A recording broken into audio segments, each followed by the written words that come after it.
right, so here we are, friends, Julie and Sam, and we are just, I don't know, almost long lost friends. We haven't hung out together for some time. So we're going to swap some stories here a little bit. We're going to start with you. So why don't you just kind of introduce yourself, give us the basics, and then we'll go from there.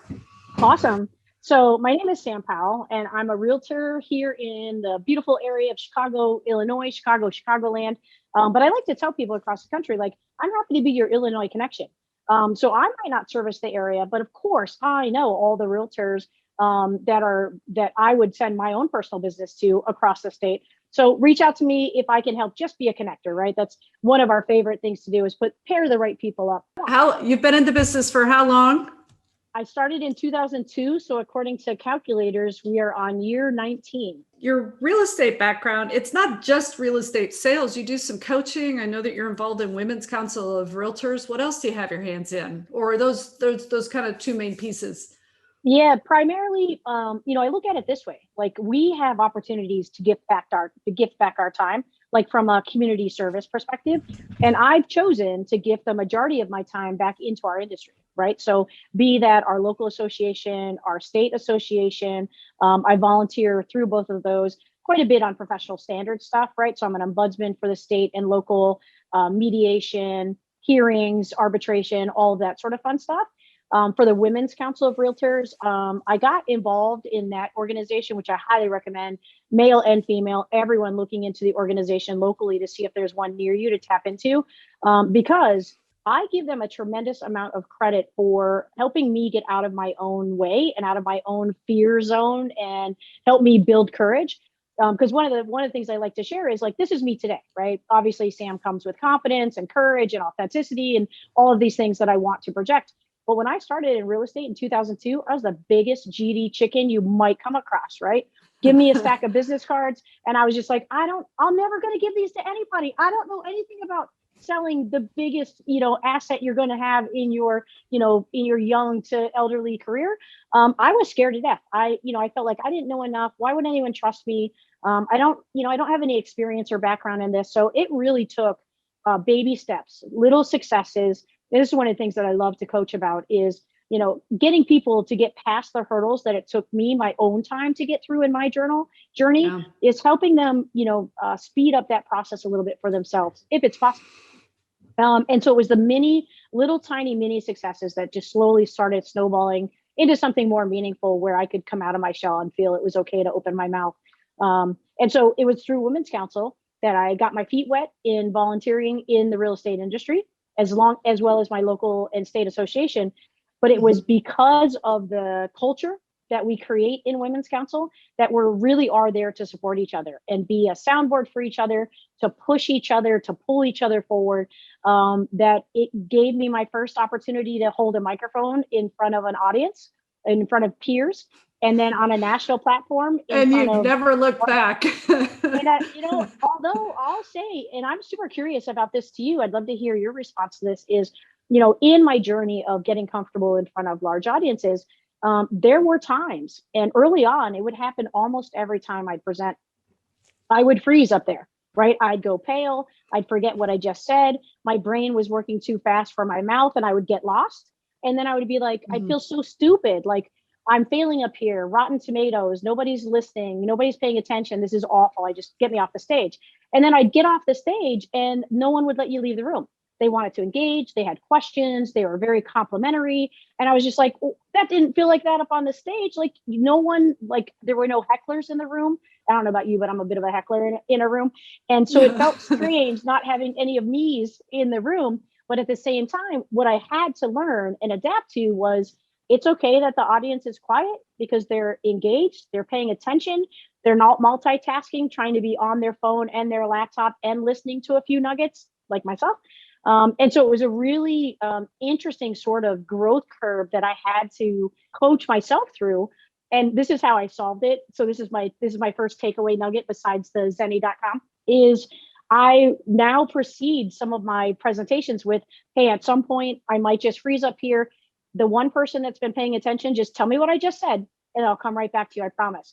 I've only had to do that. Oh, that's great. Oh, that's one great. Time. I did that one time, and it's never happened again. So sarcasm fixes everything in my world. No, so that fixed it for me. It was the craziest thing. So I scared myself out of it. Well, and authenticity helps is an amazing tool to use, and it's so refreshing, because one of the things I like to teach and coach about myself is, well, we'll talk about kind of the most common, mistakes and downfalls that realtors make in this business. And one of the first things that I'm about to say, that I'll say with that, is there's a reason why I can talk about this topic, because because I have a lot of experience with these hurdles, and with these and with the noise in the head, and the obstacles, and the lack of discipline, and the running a squirrel farm, and and so you just get in there, and it's like, look, let's talk about how much of a squirrel farm you're running. And I'm a chief squirrel farmer. But what I have learned over the years, some days I'm really good with this, and some days it's completely out the window, right? But what I have learned is that if I can focus for a couple hours a day on the most important thing that matters in my business, then for the most part, it doesn't matter if the squirrel farm shows up the rest of the day. Yeah. Because at least I anchored, and this isn't just a real estate thing. This is just kind of life and business 101. So it's like, no, get the most important thing done first, and then have some grace with yourself for the rest of the day. Yeah. And try to avoid the days where it's literally kind of the end of the day and you realize you haven't gotten the most important thing done that day. Now, sometimes that happens. It's just reality. And hopefully you can maybe push through, you put in that extra hour and kind of push through and make up for it a little bit. And then that's okay, because that happens. But if you look at, not just the top performers out there, because I don't like to compare, I don't like to preach from the aspect of here's what the best of the best of the best are doing in the industry. There's value in that. But the reality is, it's like, no, what are the really good agents who are actually in the middle of the crowd doing? You know what I mean? Because the reality is that's the majority of the agents out there. Yep. And they need encouragement, and they need a roadmap, and they need to know that their goals are okay, and they need some tools to get to the next level. They need some encouragement and some focus and some and again, a bit of a roadmap. It's like, well, wait a minute, this is how much money I'm kind of making a year. How can I really next level it? I don't need to be on the cover of Realtor magazine. Right.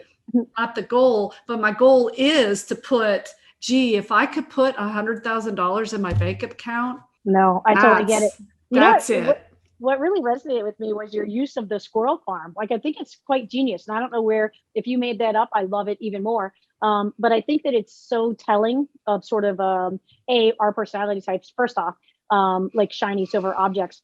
But I find, and I'm still working on this own, struggle bus myself, but is trying to do the things I hate doing the most, meaning, and I don't mean such a harsh word, but the things that I would put off, and I know I'll put them off. I try to make myself do those first and then celebrate, right? So I give myself grace every day, forgive myself first every day, is trying to restack. I'm a big user of the Todoist app.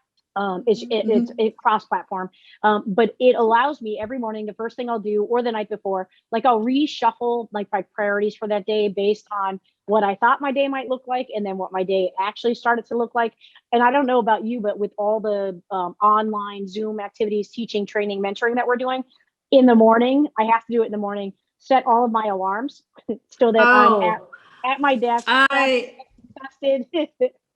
am a fiend with this, with the alarms. It's constant. It works.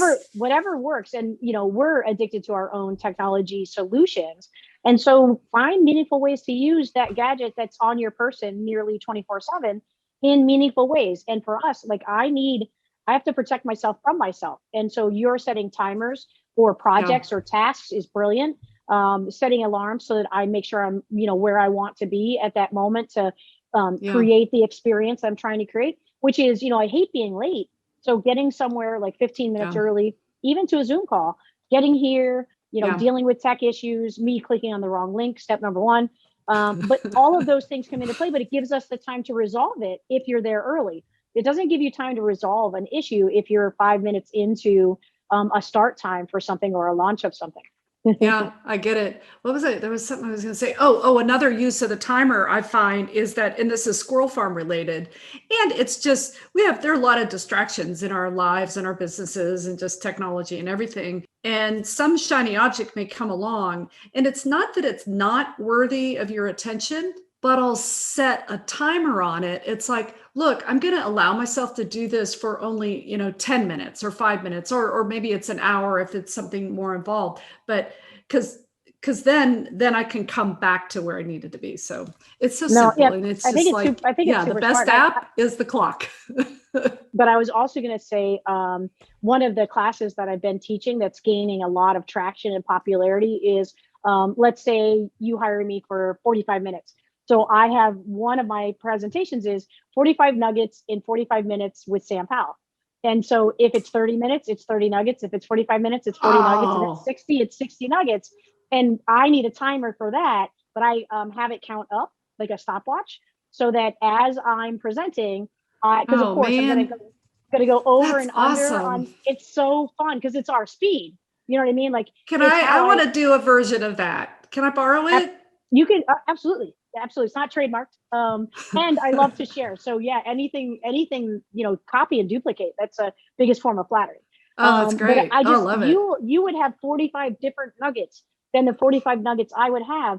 And that's what makes it sort of a beautiful kind of conversation, right? Oh, I love it. So, and I could see that format is a really good format for you. But it's like the timer, micro machines. Yeah. yeah. The timer is critical. Hey, tell me about the coaching that you're doing. What's that look like? Or is it more training or coaching or both? Or it's a blend, of course, because let's face it, we're coaching our clients constantly, so we're already coaches. And so when we have an opportunity to coach our peers, it's still called coaching. Sometimes we'll do it pro bono. Sometimes people will pay us for our time for the coaching opportunity.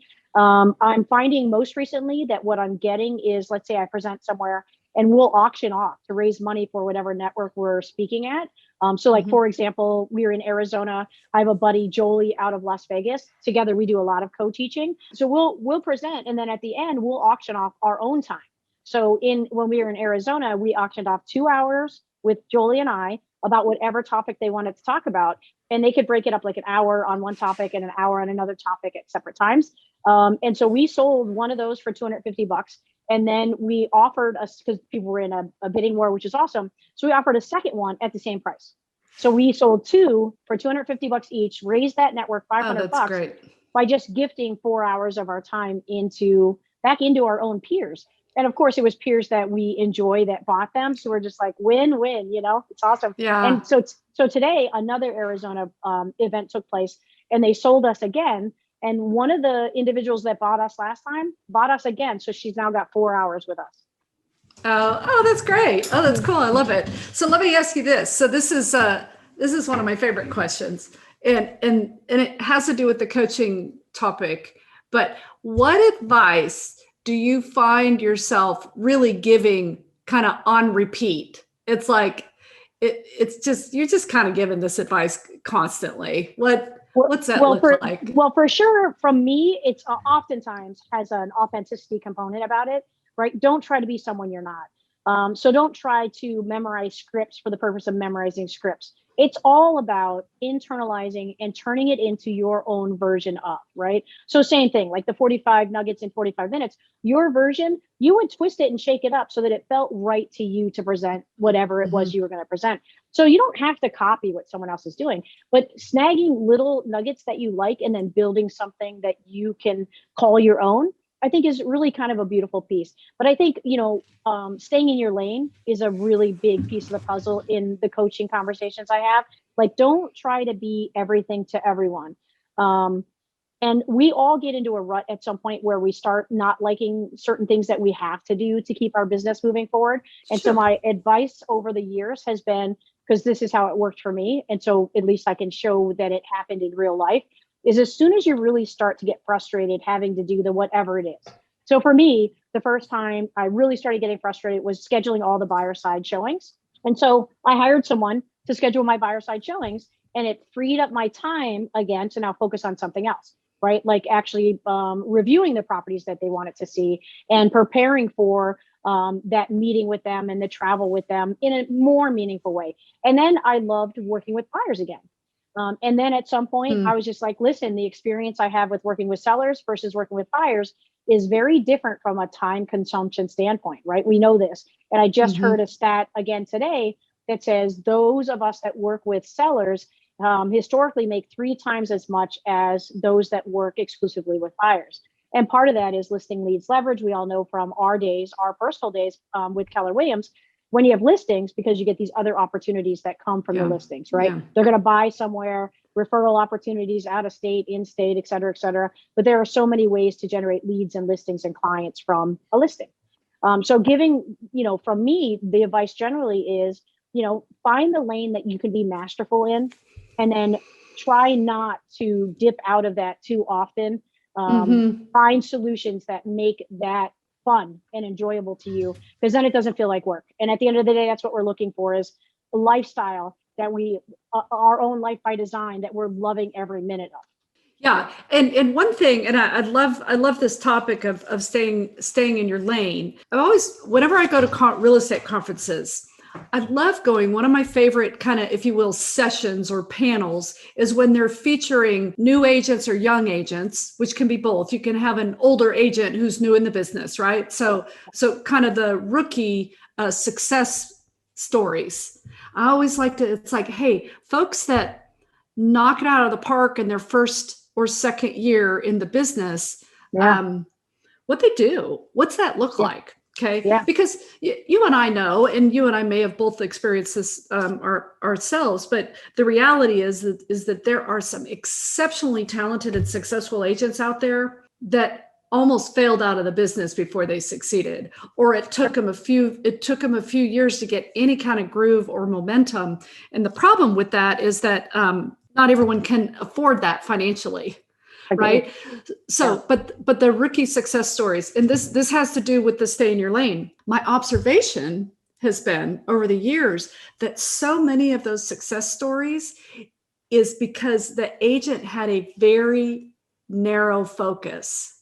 Now, they didn't necessarily, some of them planned that to begin with, and some of them, it just kind of happened. But then when you hear their story, you're like, wow, like one agent that all she did was one neighborhood because she didn't have a car. And she was like rookie of the year.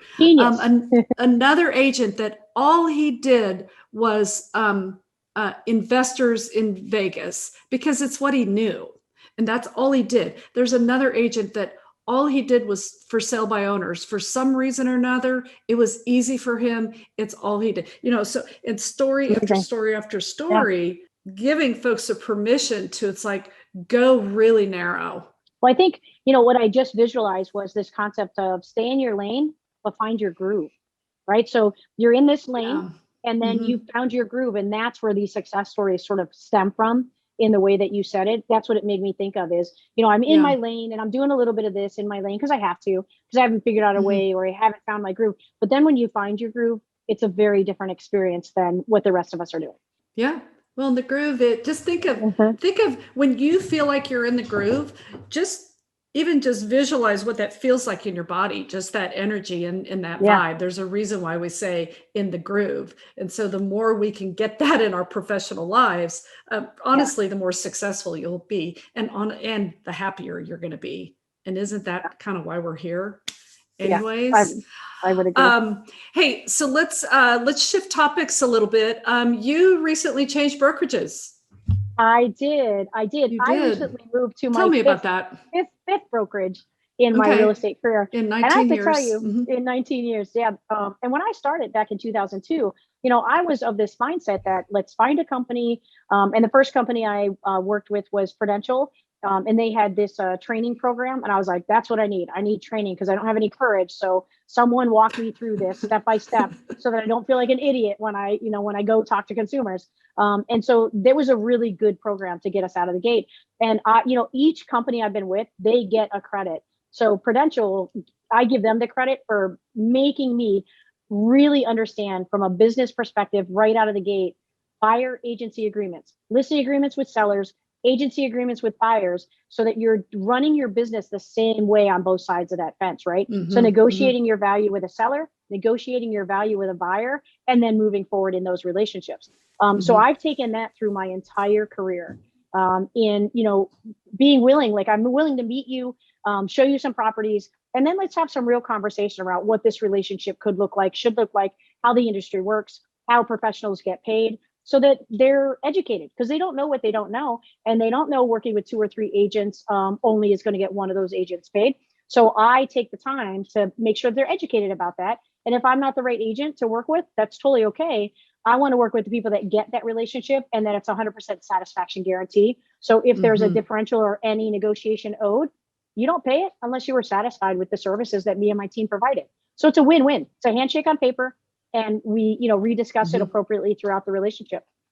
So from Prudential, I was only there for a year at their training program. And then a buddy and I went to Baird & Warner. And we really loved, this will resonate with you. We really loved the marketing and branding that they were doing back in 2003. It was promoting the LGBT community. We were on billboards. The marketing and advertising was so solid and so beautiful and so elegant that we were just naturally drawn to that company, because we knew we were going to feel welcomed and celebrated. And isn't that important in a layer to all of us, right? So I spent 3 years at Baird & Warner, and I give them the credit for giving me the education I needed. So I understood some fundamental business practices, negotiate your value, I get it. Then they taught me all of the other nuances to, negotiating, crafting solid offers, options and opportunities. Like, it was just really amazing training. And I went through it twice, because you go through it once and you feel knowledgeable. But then when you're experienced and you come back and go through even like a basic training again, a back to the basics training, you come at that from a whole different person. Yeah. And so that's my biggest piece of advice is don't just take a class once, because you'll learn differently the second time. So don't be afraid of it, even if you have to pay for it. So Baird & Warner, spent 3 years at Baird & Warner. And then it was time for me to spread my wings just a little bit more, because it was back in the time where personal branding wasn't quite yet accepted in our industry. So let's say 2003 to 2005, when I was with Baird & Warner, it was the broker branding and branding, not the agent branding. And not the askforsam.com branding, as it were. Yep. So it was just time to look at, and this is what I encourage everyone, periodically in your career, raise your head up above the clouds and learn about the industry in a broader stroke. Yes. So I started looking at other companies and company models, because I was only 3-4 years into the business at that time, still a rookie in my mind's eye, right? And so Keller Williams was the attractive solution for me. I get to be an entrepreneur, pick all of my solutions, vendors, relationships that I wanted to have, and they were leading that movement of brand the agent, of promote the agent. So I can see why that spoke to you. And I made a similar move, and that's where we met, right? And that's where we met. That's our Keller Williams connection. And then we have another connection. But the Keller Williams, I had a great experience there, being on the Agent Leadership Council on a local level, on the International Agent Leadership Council. So they really get credit for helping me broaden and understanding that business happens across the country, and how meaningful it is to have relations with people across the country.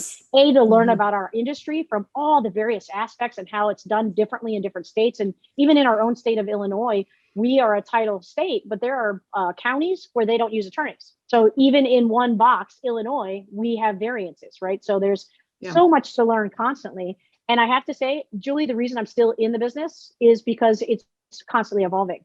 If it was the same for 4 or 5 years, I'd bored stagnant and I'd want out.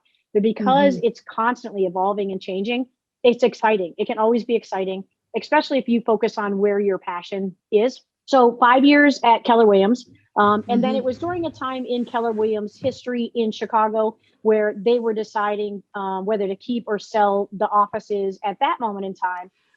There was a lot of turnover of leadership is a nice way to put it.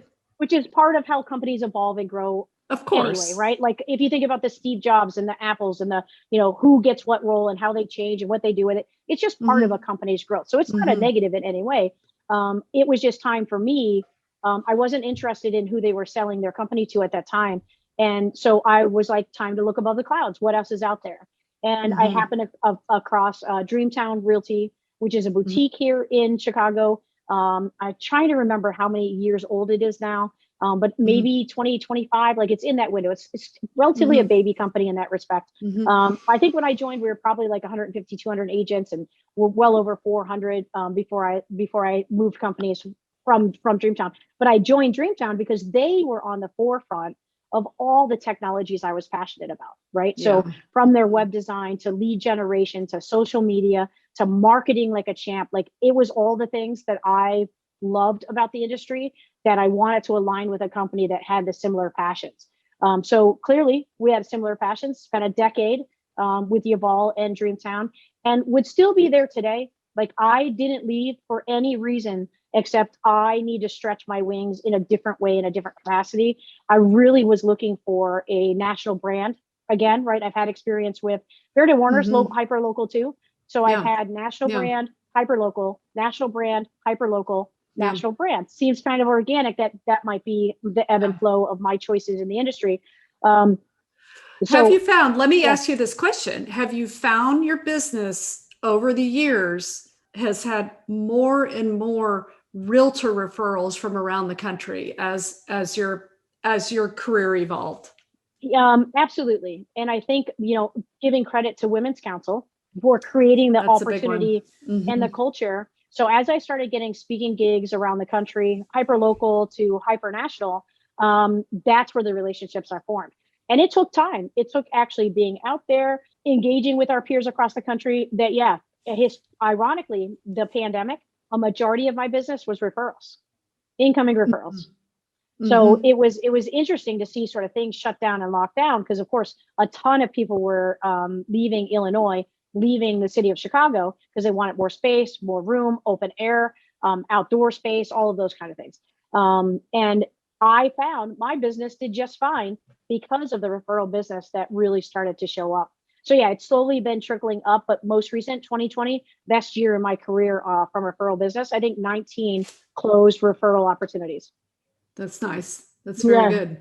Okay, awesome. So your new brokerage, we now share a brokerage again. So you've joined you joined eXp Realty, and it was maybe only about a month ago now, I think. Less than. It was I signed the independent contractor agreement on April Fool's Day, 2020. Oh my God, that's but it wasn't that's a awesome. joke. Yeah, that's awesome. So that's when. Well, I'm so glad you're here. Yeah. So welcome back. So I've been here for 3.5 years, and of course I'm thrilled that we're playing for the same team again. Yeah. So what attracted you? I'd been itching for a change. And I'd put some feelers out there. I've been talking to some other companies that I had some relations with. And I was like, hey, here's sort of my vision. Here's what I'd like to see in my own future. Are there opportunities? And, everywhere I went, of course, there are opportunities. And what I found with, I happened to be in Arizona speaking at a local Women's Council event. And the local president, her name's Marge Peck. I'd love to give her credit.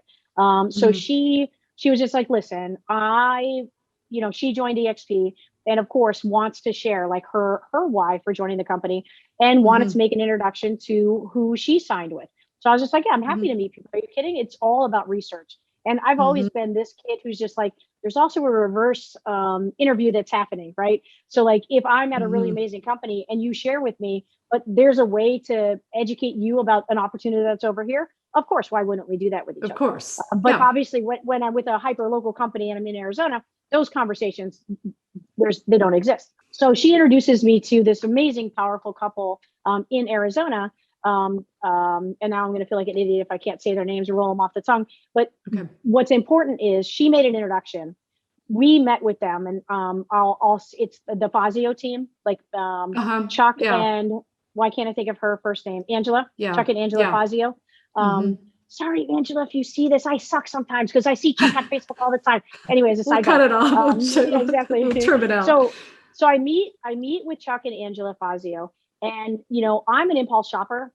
So Jen set ground rules when I interviewed at Dreamtown and said, listen, can't sign anything right out of the gate. We got to review it together because you're too impulsive and you'll just say yes instead of like really evaluating it as a decision and how it affects the family and not just you, Sam Powell. So I'm like, okay. So I had an amazing conversation with them, felt a really good connection and opportunity that was available to me. So we actually flew Jen out to Arizona to also sort of interview and vet Oh, them. that's great. And I have to say, I think they liked her a little bit more. I'm just kidding, but kind of. She's a life business coach, and so she, is able to create powerful conversation and ask powerful questions in a different way than I do. Like my coaching is for sure Sammy style. Her coaching is for sure like higher, 18, however many hundreds of hours she put into her coaching to get her certificates and stuff. So we had an amazing time with them. Didn't sign up right away, had questions, wanted to know a little bit more about it. So after a few more Zoom interactions and communications with them, I was just like, you know what, I'm ready. I'm ready to shake this up. I'm ready to change the synergy and energy that I've got in my own space. And because I want to continue to travel nationally and speak and train and mentor and coach, which I'm already doing, to be able to do that with a big box brand just made complete sense to be in alignment with what I was already starting as, sort of a clear future venture for myself. Yeah. No, it's a great story. And, and there's a reason why people are flocking to EXP. And we hit 50,000 agents. I joined 3.5 years ago, and there were 6,000 agents Isn't that amazing? when I joined, and there's 50,000 today, and we're expanding internationally, and that's really fun. It's a fun bus to be on. I'm thrilled with the leadership and the vision and just the spirit of the company and good people, and it's just a really nice fit. And the compensation model at EXP is different from anything else that's out there. So, besides commission, we have opportunity with stock, and we have opportunity with revenue share. And I'm sick. I'm going to be 60. So I'm 59 point, knocking on the door. 59.4 years old right now. And it's like you said, I love this analogy of like, sometimes you have to just kind of poke your head above the clouds and say, wait a minute, I want to really take a solid look at the industry and make sure that I'm positioned well for my business and my family and my financial goals. And I think the majority of times that we do that analysis of looking at over the clouds, in fact, I hope this is the case for most people, is I hope that you do that and say, I'm in a good place. So it's like constantly poke your head up there, and kind of the more you're involved in the industry and just kind of exposed to different ways of thinking and different structures and different brokerages and different trends and stuff, you get to look at that all the time. And hopefully, well, the idea is that the majority of those times you're like, I'm in a good place. I'm in a good place. I was introduced to EXP 6 years ago. I actually met Glenn. And Patrick Lynch, who's a Chicago agent, has been with them for at least 6 years. And so I knew enough to be dangerous at that point. And what I think is really kind of interesting about if I look at Glenn and his real estate career, we both started in 2002. In 2009, I started doing much more heavy volunteerism engagement, and he launched EXP. And I'm just like, listen, you little genius, that's amazing. So look at, we started at the same time, and look at where he is. Look at the possibility of two people coming into the industry at the same time, picking their paths and choosing their journey, and look at what he's been able to accomplish in the same window of time. It's magical and beautiful to see. But at that time, I had just been with Dreamtown for like 4 or 5 years, and I was so immersed. Like I was, super busy, enjoying the success in real estate, enjoying giving back in the industry. Jen and I also were the volunteers for that women's tackle Chicago football team, Chicago Force. So we were overstretched, over volunteered. And there was no way at that moment in time in my life that changing companies made any sense to have in a conversation. Things were so good and so great. And I was so celebrated.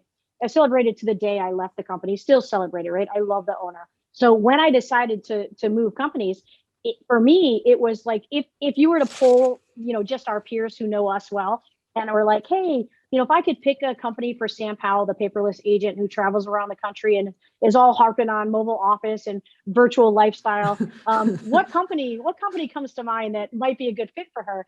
And so it's organic, like it's perfectly poised in the timing was right for me. It was time for me to, look again, at opportunities and alignment. I think that you said it really beautifully is, make sure that you're in alignment with the company that you want to be at for your goals, for what you're trying to accomplish, for opportunities. Like if you wanted to stretch into doing something, if that company doesn't offer it as an opportunity, maybe your time is limited. Well, and there's three variables too. You change, companies change, and the industry changes. And so that's why you look above the clouds and say, because it's almost a constant reevaluation, especially when you're aware that one of those things have changed. Now, I think, it's interesting. We're probably least aware of ourselves changing. Right. Well, I mean, I look back at like who I was in 2002 and I see glimpses, right? I remember the scared kid, but it's some of my peers, right? So there's a lender here who's amazing. He was a male president for our Women's Council, Chicago and state. His name's Brett Decker. He's an amazing guy. We will have conversations from time to time because he'll approach me at an event and be like, "Oh my God, I remember you when you didn't have the courage to hold that microphone, and look at you today." And it's moments like that where and the only reason I even got involved in Women's Council is I had a life coach at the time. And she was just like, there's something big inside of you. I know you're afraid of it and you can't find a way to find it, but there's something in there. And I'm like, yeah, whatever. You say this to everyone. And I didn't believe it, right? It was like lack of confidence and just, scared to death. Like I can't possibly be as successful as the people around me, comparing, right? All of those kinds of things. And so it was, many engagements that started getting me slowly out of my shell. What are you working on this year? Is there a focus this year? What are you working on? Well, I mean, I've got a lot of buckets, as you can only imagine, right? Which is always the case, right? In order to stay busy and self-entertained, we can't just sit idle. So I've got a instructor sort of business with a partner out of Las Vegas, Jolie Waldeck. We travel and speak lots on Zoom, and more we're starting to get to do some in-person opportunities. So for example, we'll be in Arizona in August, and we have a bunch of online Zoom stuff happening. So we're trying to curate a way for us to give back to organizations that don't have the funds and resources, and also get paid by the companies that do have the funds and resources to compensate the education style that we offer, right? Which is, it's super fun when there's more than one person as an instructor. It just changes the dynamics in a way. So we have a really great time together, and she very shy. And so getting her out of her shell has been such a beautiful piece of the puzzle to watch happen. We see something big in her, just like people saw something big in us. And so it's really awesome to sort of play in that space. So I'm doing a lot of teaching, instructing. I have another buddy that we're working on some coaching and mentorship programs, like group coaching kind of ideas, so that we can have accountability buddies and not feel like victims by being able to share within spaces together. At Dreamtown, we were doing some group coaching. And so it was a wonderful journey and experience. And so we're sort of bringing a layer of that as two different women come together and build a side hustle, as it were, but a way to give back to our industry and help our peers find the better version of themselves, create the next version of themselves that they can be proud of. Obviously, the real estate transition of companies is like its own full-time job for a little while, for at least 30 days, as it were. And then traveling in the middle of that, it definitely shook things up. But so what I really envision is down the road, lots more national speaking engagements, teaching. Like I'd love to be like a national instructor for a national brand on a company topic or a company tool or whatever it might be. So those kinds of things. That's where I'm sort of navigating my path. Is we'll always have a home base in Chicago. I'll always have a team here in Chicago because the referrals are amazing. And I'm proven track record that we can list properties, market properties, negotiate properties, and not even be in the state where the properties are, right? You don't have to be next door to the property to sell it successfully. Well, and we have particularly found that over the last 12 months thank goodness. Exactly. Well, and EXP already had the platform, so we didn't have the learning curve, but to help a lot of people wrap their brains around really how viable your virtual business is and how much we can get done without spending so much time in our car. I think cars, we've all become a heck of a lot more efficient Yeah. with our time because of that. How does someone contact you? I am pretty easy to find on Google or any other apparatus. You just look Yes. for Ask for Sam, AskForsam. And if you throw realtor at the end of that, you no doubt you will find me. But yeah, Ask for Sam on every platform. Okay, very good, my friend. Everyone, thanks for joining us today.